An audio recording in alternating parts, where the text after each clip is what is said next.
ನೀವು ಈಗ 4 ಲಕ್ಷ ಜನ ಪರವಾಗಿ ನ್ಯಾಯ ಕೊಡ್ಸಿದ್ರೆ ನಾವು ತಮ್ಮ ಪರವಾಗಿ ಇರ್ತೀವಿ.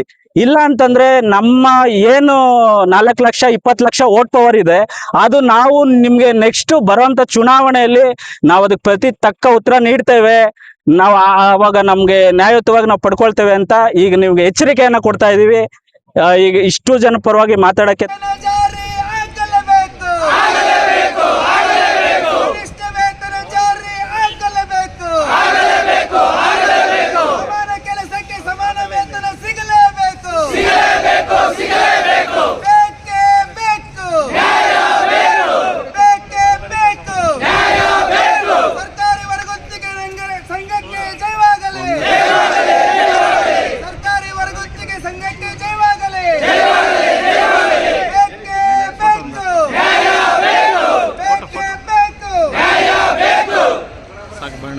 ನಮಸ್ಕಾರ. ನನ್ನ ಹೆಸರು ಸುನಿಲ್ ಕೆಸಿ, ರಾಜ್ಯ ವಕ್ತಾರ ಸರ್ಕಾರಿ ಹೊರಗುತ್ತಿಗೆ ನೌಕರ ಸಂಘ. ಇವತ್ತು ನಾವು ಚಿಕ್ಕಬಳ್ಳಾಪುರ ಜಿಲ್ಲಾಡಳಿತ ಭವನದ ಮುಂದೆ ಒಂದು ಸಣ್ಣದೊಂದು ಪ್ರತಿಭಟನೆಯನ್ನ ಮಾಡ್ತಾ ಇದ್ದೀವಿ. ಏನು ಉದ್ದೇಶ ಅಂದ್ರೆ, ಈಗಾಗಲೇ ಸರ್ಕಾರ ಮೇ ತಿಂಗಳಲ್ಲಿ ಕನಿಷ್ಠ ವೇತನ ಜಾರಿಯಾಗುವಂತ ನಿಟ್ಟಿನಲ್ಲಿ ಅಧಿಸೂಚನೆಯನ್ನ ಹೊರಡಿಸಿತ್ತು. ನಾವೆಲ್ಲರೂ ಸರ್ಕಾರಿ ಹೊರಗುತ್ತಿಗೆ ಆಧಾರದ ಮೇಲೆ ಇಡೀ ಸರ್ಕಾರ ಅರ್ಧ ಬಹುಮುಖ್ಯವಾಗಿ ನಡೀತಾ ಇರ್ತಕ್ಕಂಥದ್ದು ನಮ್ಮ ಔಟ್ಸೋರ್ಸ್ ಎಂಪ್ಲಾಯೀಸ್ ಇಂದ. ಈಗಾಗಲೇ 36 ಇಲಾಖೆಗಳಲ್ಲಿ 52 ಅಭಿವೃದ್ಧಿ ನಿಗಮಗಳಲ್ಲಿ ಸುಮಾರು 3 ಲಕ್ಷಕ್ಕಿಂತ ಹೆಚ್ಚು ಒಂದು ಸರ್ಕಾರಿ ಹೊರಗುತ್ತಿಗೆ ನೌಕರರು ಕೆಲಸ ಮಾಡ್ತಾ ಇದ್ದಾರೆ. ಅವ್ರ ಕುಟುಂಬಗಳು ಇದನ್ನ ನಂಬ್ಕೊಂಡು ಜೀವನ ಮಾಡ್ತಾ ಇದೆ.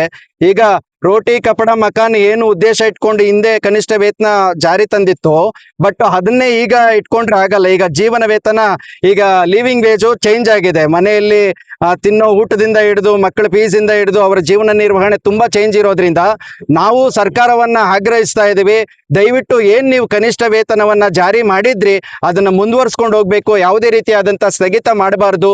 ನಮ್ಮ ಈ ಒಂದು, ಯಾಕೆಂದ್ರೆ ಈಗ 12,000 14,000 ನಂಬ್ಕೊಂಡು ಜೀವನ ಮಾಡ್ತಾ ಇದ್ದಾರೆ ಅಂದ್ರೆ ಇದು ಭ್ರಷ್ಟಾಚಾರ ಮುಕ್ತವಾಗಿರ್ತಕ್ಕಂಥ ಸರ್ಕಾರ ಆಗ್ಬೇಕು, ಇಲಾಖೆಗಳಾಗ್ಬೇಕು ಅಂದ್ರೆ ದಯವಿಟ್ಟು ಈ ಒಂದು ವೇತನವನ್ನ ಮುಂದುವರಿಸಬೇಕು. ನೀವು ಇದನ್ನ ಯಾವುದೇ ರೀತಿಯಲ್ಲಿ ಸ್ಥಗಿತ ಮಾಡಬಾರ್ದು. ಮಾಡಿದ್ರೆ ಈ ಎಲ್ಲ ಕುಟುಂಬಗಳು ಏನು 3.5 ಲಕ್ಷ ನಮ್ಮ ಔಟ್ಸೋರ್ಸ್ ಎಂಪ್ಲಾಯೀಸ್ ಇದ್ದಾರೆ, ಆ ಒಂದು ಫ್ಯಾಮಿಲಿಗೆ ನೀವು ದ್ರೋಹ ಬಗ್ದಂಗೆ ಆಗುತ್ತೆ. ನಾವು ವಿನಂತಿ ಮಾಡ್ತೇವೆ, ನಾವು ಯಾವುದೇ ಅಧಿಕಾರಿ ವಿರುದ್ಧವಾಗ್ಲಿ ಸರ್ಕಾರದ ವಿರುದ್ಧವಾಗ್ಲಿ ಪ್ರತಿಭಟನೆ ಮಾಡುವಂತದ್ದು ಉದ್ದೇಶ ನಮ್ಗಿಲ್ಲ. ಆದ್ರೆ ನಮ್ಮ ಜೀವನಕ್ಕೆ ನೀವು ಕೈ ಹಾಕಿದಾಗ, ನಮ್ಮ ಜೀವನವನ್ನ ಬರ್ಬಾದ್ ಮಾಡಿದಾಗ ನಾವೆಲ್ಲೋ ಒಂದ್ ಕಡೆ ಬೀದಿಗೆ ಬರ್ಬೇಕಾಗುತ್ತೆ. ದಯವಿಟ್ಟು ಇಂಥ ಅವಕಾಶಗಳನ್ನ ಸರ್ಕಾರ ಮಾಡ್ಕೊಡ್ಬಾರ್ದು. ಇನ್ನು ಮುಂದೆ ಆದ್ರೂ ಹೆಚ್ಚೆತ್ತು, ಈಗೇನು ಅಧಿವೇಶನ ನಡೆಯುತ್ತೆ, ಒಂದು ದೃಢ ಸಂಕಲ್ಪ ಮಾಡಿ ನಾವು ಕಾರ್ಮಿಕ ಇಲಾಖೆಯ ಸಚಿವರನ್ನು ಕೂಡ ವಿನಂತಿ ಮಾಡ್ತೇವೆ, ಸರ್ಕಾರವನ್ನು ಕೂಡ ವಿನಂತಿ ಮಾಡ್ತೇವೆ, ನಮ್ಮ ಜಿಲ್ಲಾಧಿಕಾರಿಗಳಿಗೂ ಕೂಡ ಮನವಿ ಸಲ್ಲಿಸಿ ಅವ್ರಿಗೂ ಕೂಡ ವಿನಂತಿ ಮಾಡ್ತೇವೆ. ಈ ಮುಖೇನ ಸರ್ಕಾರ ಎಚ್ಚೆತ್ತುಕೊಂಡು ಈ ಒಂದು ಕನಿಷ್ಠ ವೇತನವನ್ನ ಮುಂದುವರಿಸಬೇಕು. ಜೊತೆಗೆ ಈಗಾಗಲೇ ಅನೇಕ ನೌಕರರಿಗೆ BPL ಇದ್ದಿದ್ದನ್ನ APL ಕೂಡ ಮಾಡಿಬಿಟ್ಟಿದ್ದಾರೆ. ಸೊ ನಾವು ದುಡ್ಡು ತಿನ್ನುವಂತ ಜನ, ಒಂದು 12,000 13,000ಕ್ಕೆ ದುಡ್ಡು ತಿನ್ನುವಂತವ್ರದ್ದು ನೀವು APL ಮಾಡಿಬಿಟ್ರೆ ರೇಷನ್ ಕಾರ್ಡು ಹೆಂಗೆ ನಾವು ಜೀವನ ಮಾಡೋದು? ದಯವಿಟ್ಟು ಇದಕ್ಕೆ ಆಹಾರ ಸಚಿವರು ಕೂಡ, ಆರೋಗ್ಯ ಇಲಾಖೆ ಮತ್ತು ಬೇರೆ ಬೇರೆ ಇಲಾಖೆಗಳಿಂದ ನಮ್ಗೆ ಆಗ್ತಾ ಇರತಕ್ಕಂಥ ಅನ್ಯಾಯವನ್ನು ಸರಿಪಡಿಸಿ ನಮ್ಗೆ ನ್ಯಾಯವನ್ನು ಒದಗಿಸ್ಕೊಡಿ ಅಂತ ನಮ್ಮ ಮನವಿಯನ್ನ ಈ ಮುಖೇನ ಜಿಲ್ಲಾಧಿಕಾರಿಗಳ ಮುಖೇನ ನಾವು ಮುಖ್ಯಮಂತ್ರಿಗಳಿಗೆ ತಲುಪಿಸುವಂತ ನಿಟ್ಟಿನಲ್ಲಿ ಒಂದು ಸಣ್ಣ ಪ್ರತಿಭಟನೆ ಇವತ್ತು ನಡೀತಾ ಇದೆ.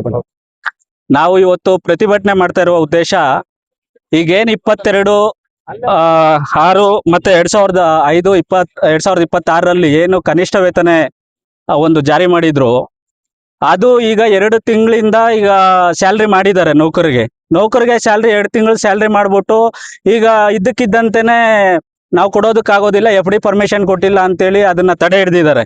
ಅಂದ್ರೆ ಈಗ ಸ್ಯಾಲ್ರಿ ಯಾರಿಗೂ ಆಗ್ತಾ ಇಲ್ಲ, ಈ ತಿಂಗಳು ಮತ್ತೆ ಇನ್ನೊಂದು ತಿಂಗಳಿಂದ ಯಾರಿಗೂ ಕೊಡ್ತಾ ಇಲ್ಲ. ಬಟ್ ಸುಮಾರು ನೌಕರರು ಈಗೇನು 12,000 17,000 15,000 ಬರೀ ಇಷ್ಟೇ ಸಂಬಳ ಕೊಡ್ತಾ ಇದ್ದಾರೆ. ಈಗ ಅದರಲ್ಲಿ ಒಂದು ಸಂಸಾರ ನಡೆಸೋದು ತುಂಬಾ ಕಷ್ಟಕರ ಆಗಿದೆ. ಆದ್ರಿಂದ ನಾವು ಈ ಮೂಲಕ, ಈ ಪ್ರತಿಭಟನೆ ಮೂಲಕ ಸನ್ಮಾನ್ಯ ಮುಖ್ಯಮಂತ್ರಿಗಳಾದ DK ಶಿವಕುಮಾರ್ ಸರ್ ಅವ್ರಿಗೆ ನಮ್ಮ ಜಿಲ್ಲಾಧಿಕಾರಿಗಳ ಮುಖಾಂತರ ಅವ್ರಿಗೆ ಒಂದು ಮನವಿ ಪತ್ರ ಕೊಡ್ಬೇಕು ಅನ್ಕೊಂಡಿದೀವಿ. ಯಾಕೆ ಅಂತಂದ್ರೆ ಸನ್ಮಾನ್ಯ ಮುಖ್ಯಮಂತ್ರಿಗಳ ಮೇಲೆ ತುಂಬಾ ಅಭಿಪ್ರಾಯವಿದೆ, ಗೌರವ ಇದೆ ನಮಗೆ. ಅವರು ಈಗ 15ನೇ ತಾರೀಕು ಏನ್ ಸಂಪುಟ ಸಚಿವ ಸ್ಟಾರ್ಟ್ ಆಗುತ್ತೆ, ನಮ್ಮ ಏನ್ ಬೇಡಿಕೆಗಳಿದಾವೆ ಅದನ್ನ ಈಡೇರಿಸಬೇಕು ಅಂತ ತಮ್ಮ ಈ ಮುಖಾಂತರ ನಾವು ಕೇಳ್ಕೊಳ್ತಾ ಇದೀವಿ. ಯಾಕಂದ್ರೆ ಇಡೀ ರಾಜ್ಯಾದ್ಯಂತ ಇವತ್ತು ಎಲ್ಲಾ ಜಿಲ್ಲೆಗಳಲ್ಲೂ ಮಾಡ್ತಾ ಇದೀವಿ. ಮತ್ತೆ ಇಡೀ ರಾಜ್ಯಾದ್ಯಂತ 4 ಲಕ್ಷ ಚಿಲ್ಲರೆ ಜನ ನಮ್ಮ ನೌಕರರಿದ್ದಾರೆ. ಅವರು ಎಷ್ಟು ಇದು 4 ಲಕ್ಷ ಜನ ನೌಕರರಿಂದ ಒಂದು 20 ಲಕ್ಷ ಒಂದು ಜನ ಅಂದ್ರೆ ಅವ್ರ ಫ್ಯಾಮಿಲಿ ಅವ್ರ ಫ್ಯಾಮಿಲಿ ಏನಿದ್ದಾರೆ, ಒಬ್ಬರ ಈಗ 4 ಲಕ್ಷ ನಂಬ್ಕೊಂಡು 20 ಲಕ್ಷ ಜನ ನಾವು ಸಂಸಾರ ಜೀವನ ಮಾಡ್ತಾ ಇದೀವಿ. ಅದರಿಂದ ನೀವು ಇದನ್ನ ಈಗ ಏನ್ ಬೇಡಿಕೆಗಳಿದಾವೆ, ನೀವ್ ಹೆಂಗೂ ನಮ್ಗೆ ಯಾವುದೇ ಸೇವಾ ಭದ್ರತೆಗಳನ್ನ ಕೊಟ್ಟಿರೋದಿಲ್ಲ, ಹಾಗೂ ಯಾರಾದ್ರೂ ಹೆಚ್ಚು ಕಮ್ಮಿ ಆದ್ರೆ ಯಾವುದೇ ರೀತಿಯಲ್ಲೂ ಏನು ನಮ್ಗೆ ಸಹಕಾರ ಕೊಡ್ತಾ ಇಲ್ಲ. ಈಗ ನಮ್ಮ ಎಂಪ್ಲಾಯೀಸ್ಗೆ ಈಗ ಕೆಲವೊಂದು ಇದ್ರಲ್ಲೆಲ್ಲ ಏನು ರೇಷನ್ ಕಾರ್ಡ್ಗಳನ್ನ ಸಮೇತನೂ ಹೆಚ್ಚುವರಿ ವೇತನ ತಗೊಳ್ತಾ ಇದ್ದಾರೆ ಅಂತ ಅದನ್ನ APL ಕೂಡ ಮಾಡ್ಬಿಟ್ಟಿದ್ದಾರೆ. ಆದ್ರಿಂದ ದಯವಿಟ್ಟು ಮಾನ್ಯ ಮುಖ್ಯಮಂತ್ರಿಗಳಿಗೆ ನಾವು ಕೇಳ್ಕೊಳ್ತಾ ಇರೋದು ಇಷ್ಟೇ, ಈಗ ನೀವು ಇದನ್ನ ನಮ್ಮ 4 ಲಕ್ಷ ಏನ್ ನೌಕರ ಸಮಸ್ಯೆಗಳಿದಾವೆ, ದಯವಿಟ್ಟು ಆದಷ್ಟು ಬೇಗ ಇದನ್ನ ಪರಿಹಾರ ನೀವು ನಮ್ಗೆ ಮಾಡ್ಕೊಡ್ಬೇಕು.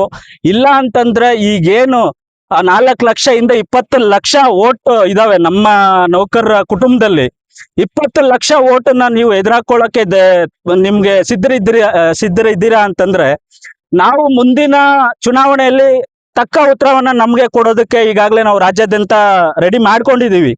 ಅದಕ್ಕೆ ನಾನು ಹೇಳೋದಿಷ್ಟೇ, ನೋಡಿ ಈಗ ನಮ್ಮ 20 ಲಕ್ಷ ಏನು ಸಂಸಾರ ಇವಾಗ 4 ಲಕ್ಷದಿಂದ 20 ಲಕ್ಷ ಜನ ಏನಿದೀವಿ, ಸಂಸಾರವನ್ನ ಹಾಳು ಮಾಡಕ್ ಹೋಗ್ಬೇಡಿ. ಈಗಲೇ ಈ 12,000 15,000ದಿಂದ ನಮ್ಗೆ ಏನು ಸಿಗ್ತಾ ಇಲ್ಲ.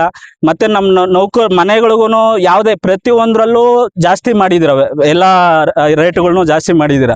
ನಮ್ಗೆ ಒಂದು ಆಫೀಸಿನ ಮನೆಗೆ ಹೋಗಿ ಬರೋಕೆ, ಸಂಸಾರಕ್ಕೆ ಮಕ್ಕಳು ಮರಿ ಸ್ಕೂಲ್ ಫೀಸ್ಗಳು, ಬಟ್ ಈ ಎಲ್ಲದಕ್ಕೂ ಏನು ಸಾಲ್ತಾ ಇಲ್ಲ.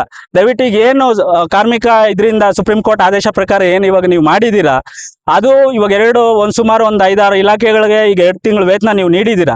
ದಯವಿಟ್ಟು ಅದು ನಮ್ಗೆ ತುಂಬಾ ಖುಷಿ ಇದೆ.